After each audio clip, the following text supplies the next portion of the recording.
네, 앞서 보신 대로 일단 지금은 바이든 후보 당선이 유력한 것으로 윤곽이 잡히고 있는데요. 만약 바이든 후보가 백악관에 입성을 하게 되면 우리 경제와 또 주력 산업에는 어떤 영향이 있고 또 어떻게 대응해야 할지, 나아가 업종 간 희비는 어떻게 엇갈릴지 알아보겠습니다. 임종윤 기자 나와 있습니다.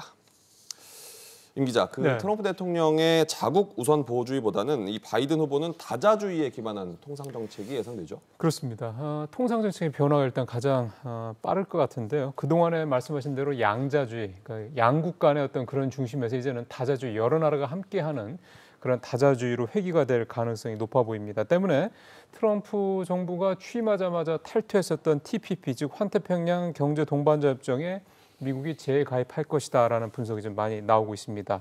그럼 우리도 이에 맞춰서 통상 정책의 변화가 필요하다는 지적입니다.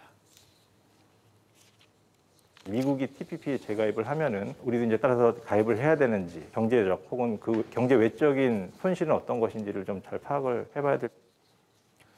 이 밖에도 일방적인 어떤 통보 형태의 관세 정책도요, 상대국과 협의를 통해서 정해질 것으로 보이고요. 그다음에 보호무역주의 정책 같은 경우 일단 기본 틀은 유지가 될 것 같긴 한데 트럼프 정부 때보다는 좀 완화되지 않겠느냐, 그런 전망이 나오고 있습니다. 네, 그렇다면 구체적으로는 어떤 업종이 좀 수혜를 볼 것으로 예상할 수 있을까요? 예, 바이든 후보가 대선 공약으로 내세웠던 가장 눈에 띄는 게 바로 친환경 에너지 분야입니다. 여기에만 2조 달러, 그러니까 우리 돈으로 2,400조 원을 쏟아붓겠다라고 약속을 했는데요. 때문에 태양광이라든가 풍력 같은 이런 신재생 에너지 분야, 또 전기차, 수소 전기차, 배터리와 같은 이런 친환경 산업의 수혜가 기대가 되고 있습니다.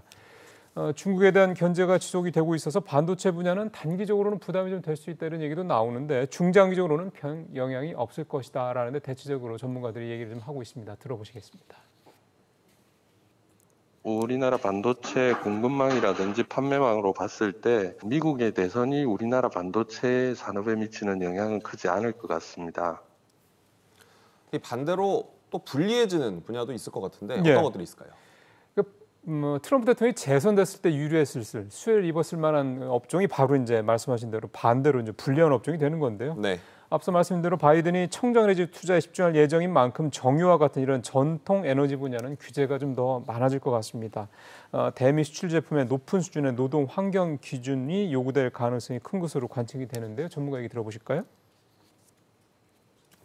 전통적 에너지 분야나 미국산 우선주의 강화에 따른 현지 진출이 쉽지 않은 분야 등에서는 어려움이 있을 것으로 예상됩니다. 또 IC 업체들도 좀 바짝 긴장하고 있습니다. 바이든 후보가 친실리콘밸리 성향이다 보니까 특별 디지털세 신설, 또 기업 면책 조항 축소 정책 등이 추진될 것으로 예상이 되고 있기 때문입니다. 네, 임 기자 수고했습니다.